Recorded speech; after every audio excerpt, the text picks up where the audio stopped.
think about what is missing in your life and you talk to your friends about it and you put your attention and your energy on it in your telephone conversations and you go to sleep thinking about what is missing and you have this kind of an energy system going on for you, you will continue to have what you are thinking about show up in your life, and you'll see more and more and more of missingness continue to show up.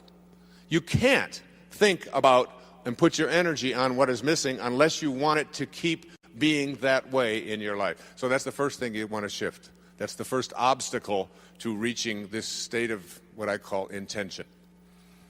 Secondly, if you put your thoughts on what is, you will continue to attract what is into your life.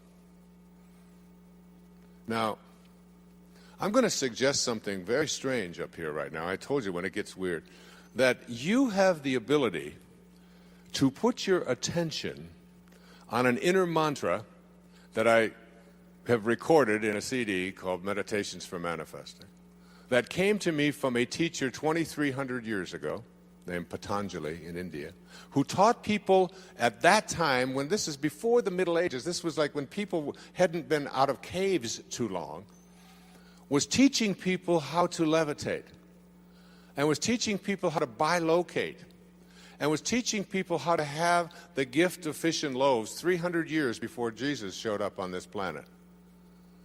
And his aphorisms of Patanjali are a big part of a spiritual solution to every problem. And what he suggested at that time is a meditation called japa. And this meditation is something where you take your attention, your inner energy, off of what is and onto what you intend to manifest, and you repeat the sound that is in the name of God as an inner mantra. And by repeating this sound, you attract the energy from outside of yourself, that is the source from which you emanated, to cooperate with you and literally collaborate with you to shift it into whatever it is that you intend to manifest. And you can do this with money. You can do this with getting pregnant if you haven't been able to do that. You can get it with selling your home. You can get it, and if you take a look at 300 years later, 400 years later, John the Baptist writes in the New Testament, the opening line of the New of the book of John in the New Testament.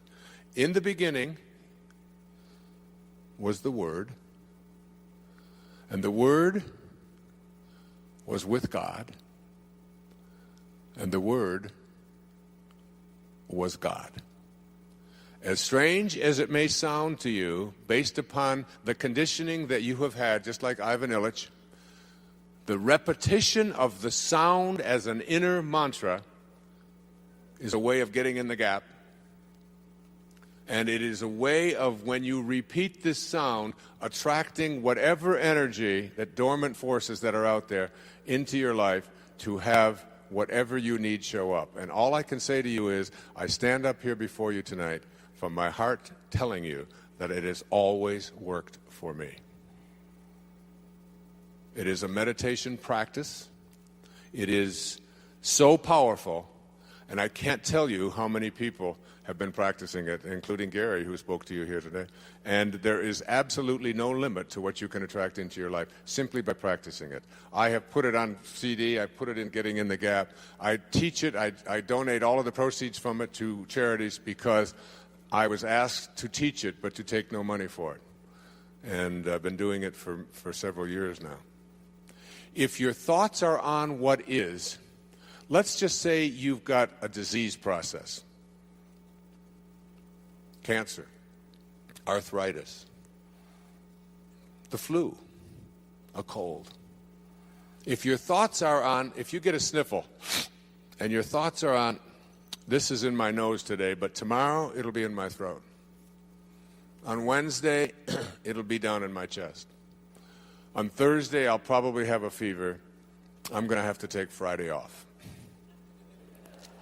Now, it's Monday morning.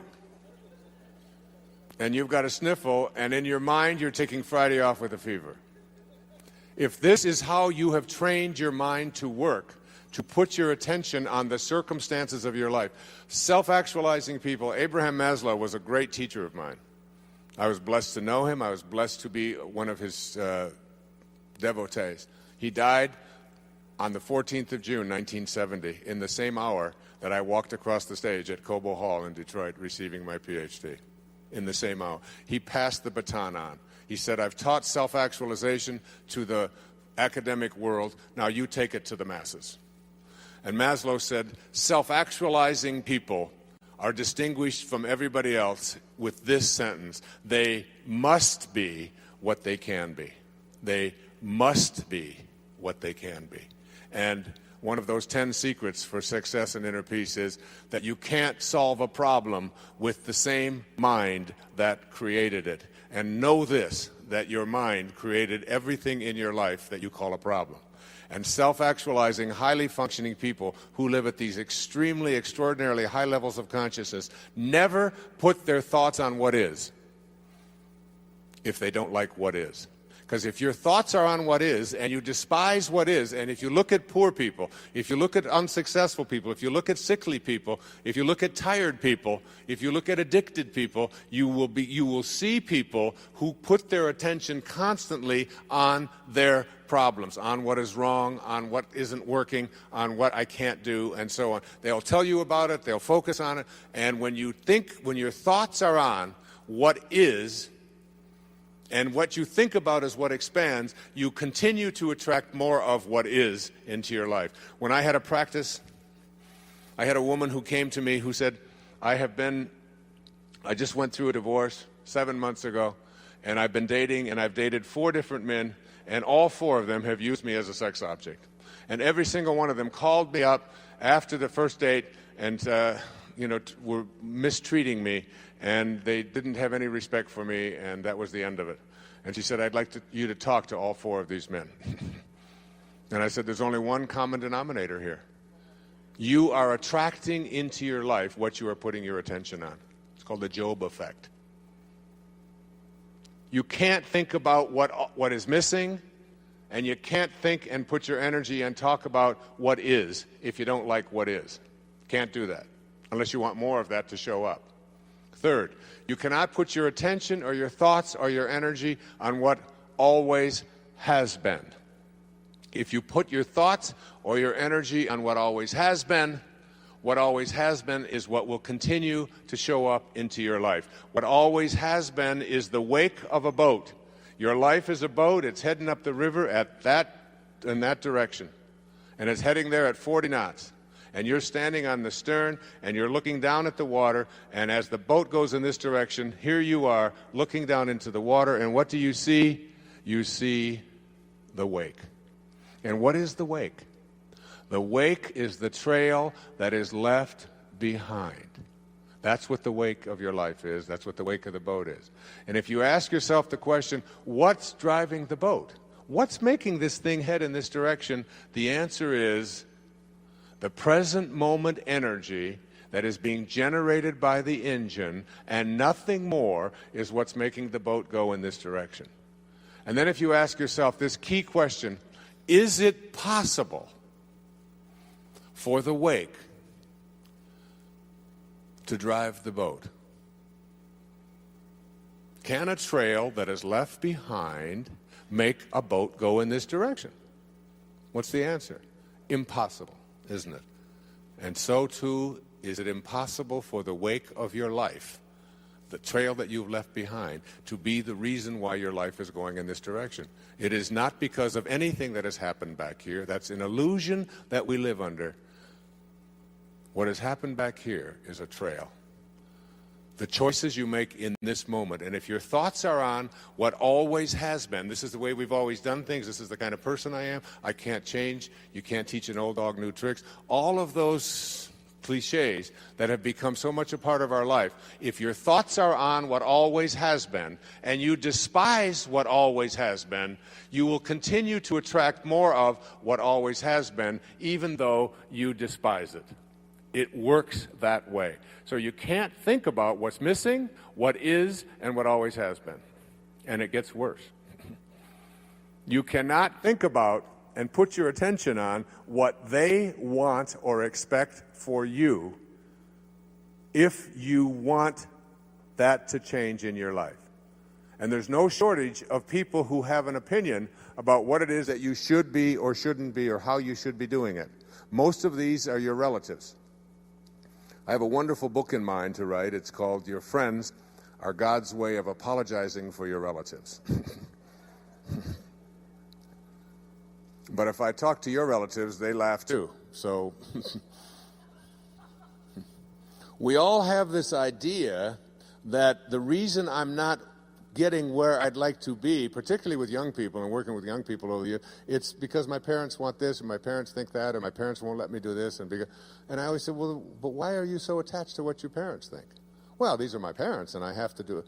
I said, you can listen to it, you can take it in, but you don't have to embrace it. You don't have to live by that. And certainly when you become adults, when if there are people out there who convince you that you should or shouldn't be doing this or that, then you're going to continue to attract exactly what it is that they have their attention on. So if you put your thoughts on what they want for you, you tell everybody else about how it makes you go from being blissed to pissed just by being in their presence, just by being on the telephone with them. That person, that in-law, that mother, that father, that grandparent, that child, that whoever it might be, is giving you, or even your neighbors or your friends or whomever, your coworkers, are telling you what you should or shouldn't be, and you don't like the advice that they're giving, and you resent very strongly. One of the 10 secrets for success and inner peace says there are no justified resentments. Your resentments are things that destroy you. So if your thoughts are on what they want for you, and what they want for you is something you don't like, you will continue to attract more of and use the attractor energy of the universe to attract more of what they want for you, even though you are upset about it. So here you go. There are 4 things that you can't do with your mind if you want to move into this state of intention that I'll be speaking about tomorrow. And these are: you cannot put your thoughts on what's missing, on the circumstances of your life, on what you always have been, or what others want for you. So you have to learn to do a somersault into the inconceivable and only put your thoughts or your attention on what you intend to manifest for yourself. Every thought that you have is an energy. Everything in the universe is an energy. And when you have a thought that is a thought that weakens you, which Hawkins speaks about so brilliantly in Power versus Force, that thought, the 10th secret in 10 Secrets says, wisdom is avoiding all thoughts which weaken you. And thoughts change and make you strong or weak depending upon whether or not what you're thinking at any given moment. The instant that you put something into your body and hold it close to it, the moment that you move into the energy field of someone who is negative, and I'll be speaking more about this tomorrow afternoon and doing a little bit more of demonstration on it, that everything in this universe is an energy. I have the prayer of St. Francis on which I'll be reciting tomorrow, and Sky will sing for you tomorrow, on a card that is produced by a woman who lives in a wheelchair. And also, and all it takes is to be in the energy field. If I had Linda hold this up next to her, it would strengthen her. Just the words. Energy is in everything. And here's one of the most powerful notions about how you move into this area of bringing higher energy to the presence of lower energy in your life to strengthen rather than weaken you. It was on the wall of the ashram where Mother Teresa lived. And it goes like this: if you want to know tonight what to do and what to think and how to bring this energy to you, listen to these words. And put these, as I said, the money that's collected on these goes to a woman who lives in a wheelchair, who has the intention to not be dependent. And you stick this on there, and you know, your children just have to walk by these words. and the energy it touches and impacts them. Just like the music, the CD, even carrying it around. It's why I knew that Sky's CD would strengthen rather than weaken. You can take the Prayer of St. Francis, which she sings on there, put that on in your car and play it in a moment of frustration or anguish in traffic, and you know what? You can move the traffic. I know you laugh and you think that kind of thing is impossible. There is nothing that you can't do when you shift your energy from energies that weaken to energies that strengthen.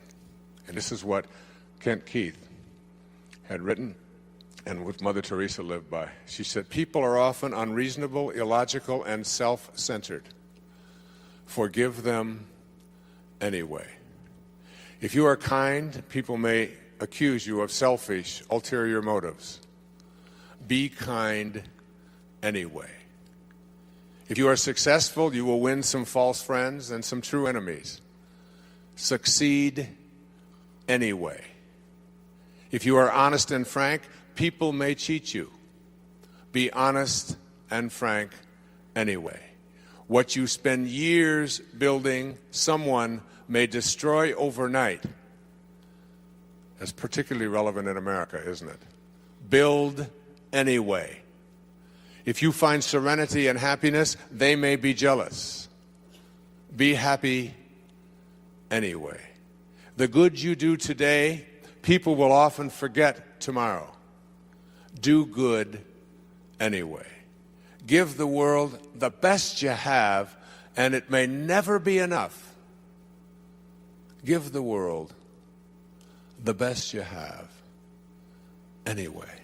You see, in the final analysis, it's all between you and God. It was never between you and them anyway. The infinite place within you that needs to expand and wants to grow, that which we call your life. I mean, when my mother died, she was down to about 85 pounds. But if they were to weigh her the second before she died, and then weigh her the second after, her body weighed exactly the same. And yet, she was no longer alive. So her life, that what we call her life, is weightless. It's formless. It has no beginning, it has no end. You can't weigh it. How can you weigh that which has no form? So your life, the thing that we call your life,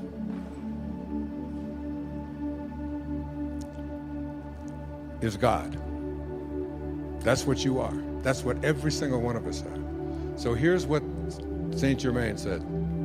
The attitude of one who wishes to work in conscious cooperation with the ascended host should not be, I wish I could go to them for instruction, but rather, I will so purify, discipline, and perfect myself and become such an expression of divine love and wisdom and power that I can assist in their work. Then I will automatically be drawn to them. If you want to attract into your life what it is that you feel is missing, then what you have to do is to become like these great ascended masters. I honestly feel that I spent the first 10 years of my life in a series of foster homes and orphanages.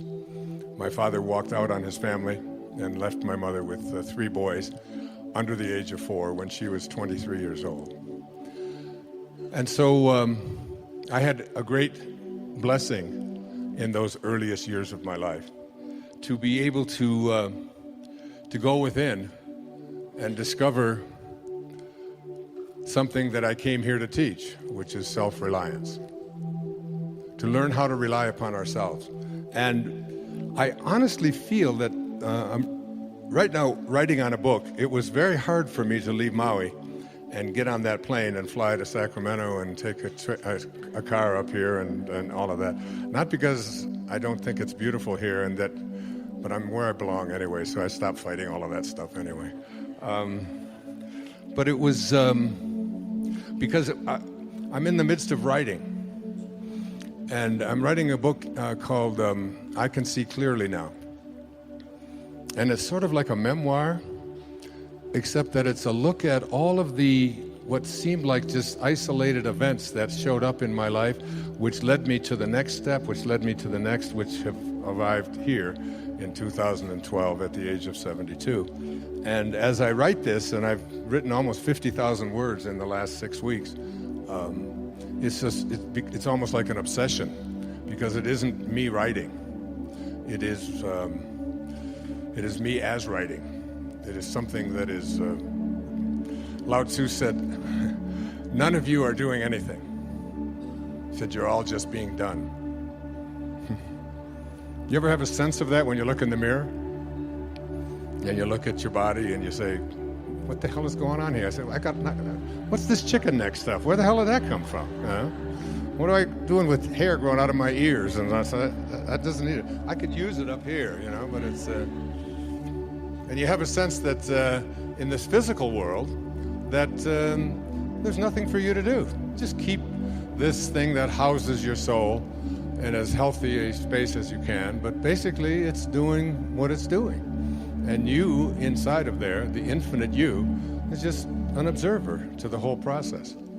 And isn't that one of the things that we learn in our very first yoga days? It's just, don't be so attached to your body and what it can do and how it hurts to try to do that. And can I balance myself here? And can I do a downward, up or down, or whatever the hell they call all of those things that are out there? I just do Bikram, so it's...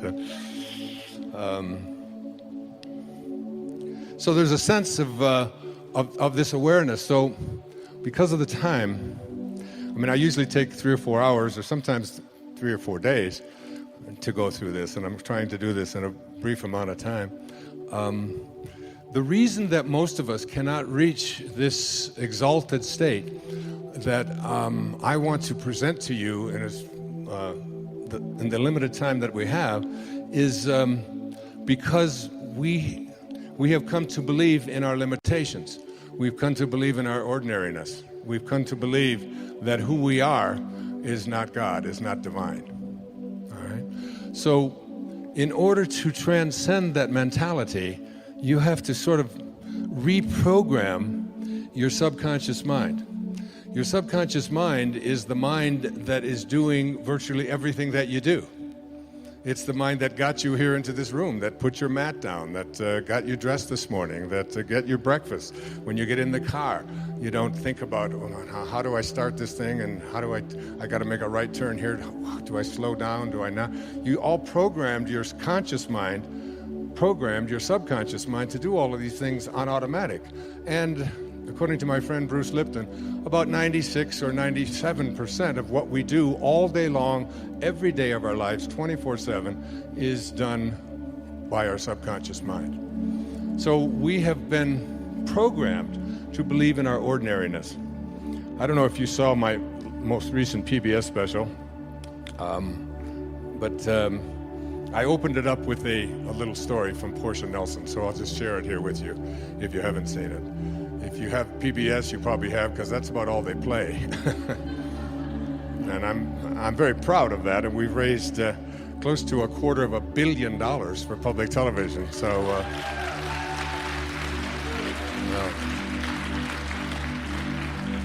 since 1999, it's been amazing. So this was something that Portia Nelson, who I knew, who passed away a few years back, 10 years back now. She lived up in Seattle. And she was at a seminar, and they were asked to write the autobiography of their life in five verses, 5 chapters. So, and they gave them only like cards this size. Actually, they were smaller than this. They were 3 by 5 cards. So write out chapter 1 of your life and just go to where you are today. And I remember doing this very same thing, but what she wrote was so brilliant that I asked her daughter if we could put it on public television, which I did on the most recent show, and we made a contribution to Portia's work. So this is what she wrote down in the chapter 5 of her life. Chapter 1, she said, I walk down the street. There's a deep hole in the sidewalk. I fall in. I'm lost. I'm helpless. It isn't my fault. And it takes forever to find a way out. Chapter 2 of my life. I walk down the same street. There's a deep hole in the sidewalk. I pretend I don't see it. I fall in again. I can't believe I'm in the same place. It isn't my fault. It still takes a long time for me to get out. Chapter 3 of my life. I walk down the same street. There's a deep hole in the sidewalk. I see it there. I still fall in. It's a habit. But my eyes are open. I know where I am, and it is my own fault, and I get out immediately. Chapter 4 of my life. I walk down the same street. There's a deep hole in the sidewalk. I walk around it. Chapter 5 of my life. Finally, I walk down another street. Isn't that great?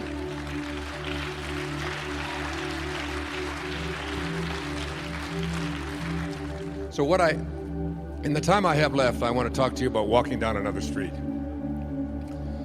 And this other street is a street in which you have an awareness that not only do you have a physical body, but you have come to believe that this physical body is who you are, and that you have locked yourself into these 5 senses and decided that whatever evidence they provide for you is how you identify and define your reality.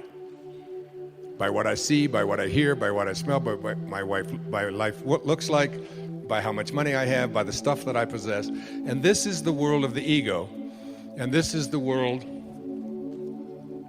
of the false self, according to my teacher, Nisargadatta Maharaj in India, who passed away in 1986. The false self is the ego. The ego is the part of us that has come to believe that who I am is defined by these 6 things. Who I am is what I have. And so we spend a big hunk of our life attempting to get as much stuff as we possibly can. The Tao teaches something very different. Let go of everything you have. When I moved to Maui in 2005 full-time, I gave up everything that I owned. Everything. 20,000 books, all of my photographs, records of every description, furniture, all the things in the house, all my clothing, shoes. It was all donated to people who lived underneath a bypass in Florida.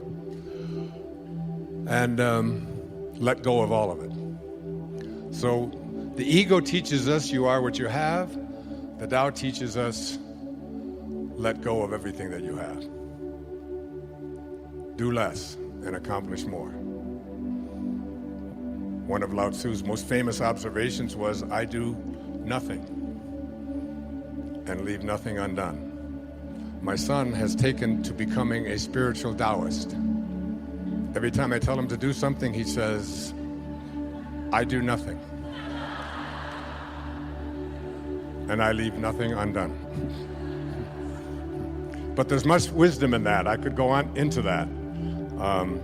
The second thing that the ego teaches us is that who I am is not only what I have, but who I am is what I do, what I accomplish. And so we spend a big hunk of our lives believing that the way that we become, quote, successful, happy, fulfilled, self-actualized, whatever it might be, is on the basis of what I accomplish, what my resume looks like, how many promotions I get. And so we send our children off to school and we ask them to learn to identify themselves on how much they get and what they accomplish. Your grades become more important than what it is that you are studying. What you own, what clothes you wear, what labels you have, and so on. And we become obsessed with this kind of absurdity. And this is the false self at work.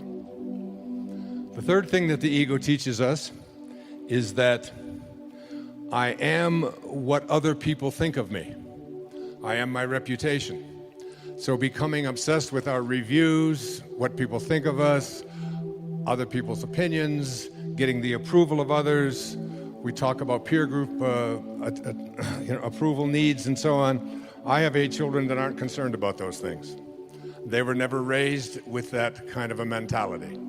The whole idea of, trying to please other people was something that they consistently heard from their mother and myself, that this isn't important to us. We're not attached to that. And this kind of an attachment. So the Tao teaches us that what you think of me is none of my business.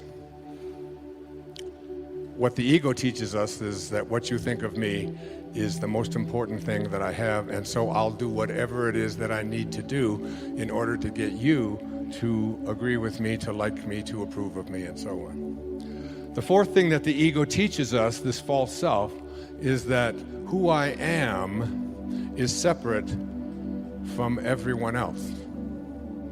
And so we are raised in this world of the false self, which teaches us that we have to be in competition with everyone else. We have to defeat someone else. Being number one is the most important thing, and you see people doing this all the time at football games and and you'll see it when the Olympics come up, that the gold medal is more important than anything else. And you'll see people weeping and sobbing over this idea that I have to be better than somebody else in order to be fulfilled in my life.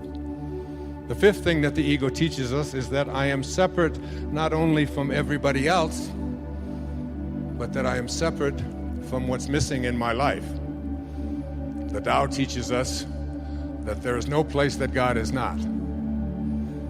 If there is no place that God is not, then God must be in you. And if there is no place that God is not, then God must also be in all that I perceive to be missing from my life. And therefore, in order to become a manifester and to attract into my life what I want, I simply have to realign myself. I have to rejoin. I have to yoga myself to God. And the most egregious error of the ego is a belief system that says that who I am is separate from God, that God is something outside of me. We have not been raised to understand and believe that at our basic core, what Lao Tzu called our original nature, what we are is love. And all we have to do is be that and live that. There was a great Indian poet. His name was Rabindranath Tagore. And he received the Nobel Prize for Literature in 1913 for a collection of poetry called the Gitanjali. And in that poem, that long poem, 90-some verses, one of those verses says this. He's speaking of the ego. He said, I went out alone on my way to my tryst. But who is this me in the dark? I step aside to avoid his presence, but I escape him not. He makes the dust rise from the earth with his swagger. He adds his loud voice to every word I utter. He is my own little self, my Lord. He knows no shame, but I am ashamed to come to thy door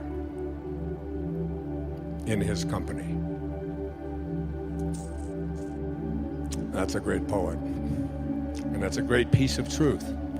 That in order to get to this place, I speak about, that Maslow spoke to me about and trained me to think about, called self-actualization, is that we have to stop evaluating who we are on the basis of those ego identifiers, and instead begin to see ourselves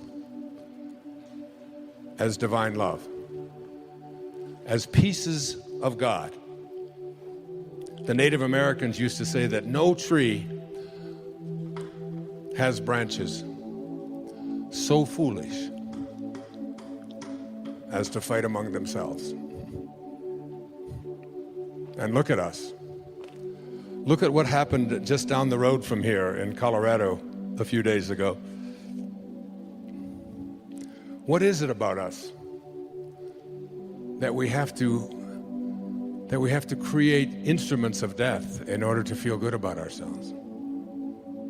What is it about us that we have to destroy each other and be in competition with each other and even create things called weapons?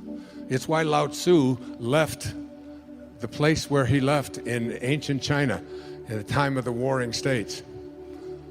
And a big part of the Tao, something like 31 verses out of the 81 verses, speak to the absurdity of having weapons and killing each other. He said that every death in battle should not be celebrated, but should be mourned, because it gives evidence that we have not reached this place and understand what T.S. Eliot was speaking, this place from which we originated, this place to which we shall return.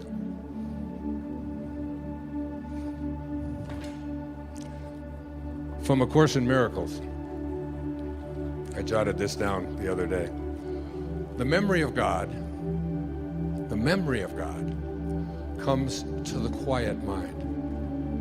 It cannot come where there is conflict. A mind at war with itself remembers not eternal gentleness. What you remember is a part of you, for you must be as God created you. Let all this madness be undone for you, and return in peace to the remembrance of God, still shining in your quiet mind. Coming to know God, it's not about discovering something that resides outside of you. It's about remembering what's inside of you and living from that place. I don't believe that God is interested in us loving God. I believe God is interested in us loving each other and figuring out a way to do this regardless.